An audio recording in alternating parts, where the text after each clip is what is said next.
Ni urte terdi nindoien Ulman lanean, estatu eta nintzenian. Nago departamentu batean non baita konpartitzen duten lekua komertzialekin, aldi berdinean daudenak hizketan frantsesez, daudenak hizketan inglesez, alemanez, eta konturatzen zea, oinatitik aigea lanean, baina munduko leku desberdinetarako egiten deula lana.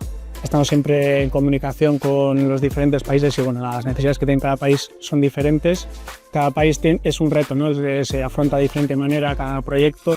Uste dutelako oso aberasgarria dela, lan aldetik asko ikasten dela, eta beste kultura bat ezagutzen da, beste egiteko modu batzuk ezagutzen die, eta horre laguntzen da norberari bai, azten ikuste dut eta ikasten. Bera, esango dizuke, berrikuntza Ulman jalinentzako da gakoa, ¿vale? Porque gaude sektore batean teknologia doa oso azkar, baina nik uste egin behar duguna eta egiten duguna, Ulman jalinen da gure bezeroak entzun. Ulman nao Architectural Solutionsen, hor egiten dugu lana euriurak jasotzeko eta garraiatzeko kanelak fabrikatzen, etorkizunera begira, geota garrantzitsuagoa izangoa, ez bakarrik jasotzea, baizik eta ur horren kalitatea kontrolatzea. La apuesta de la empresa por la innovación, el hecho del centro tecnológico que tiene Ulman Packaging, pues ha hecho que se trabajen en estas mejoras y año a año ir sacando un producto que es mejor, ¿no? Y por eso se ha alcanzado a lo que es actualmente.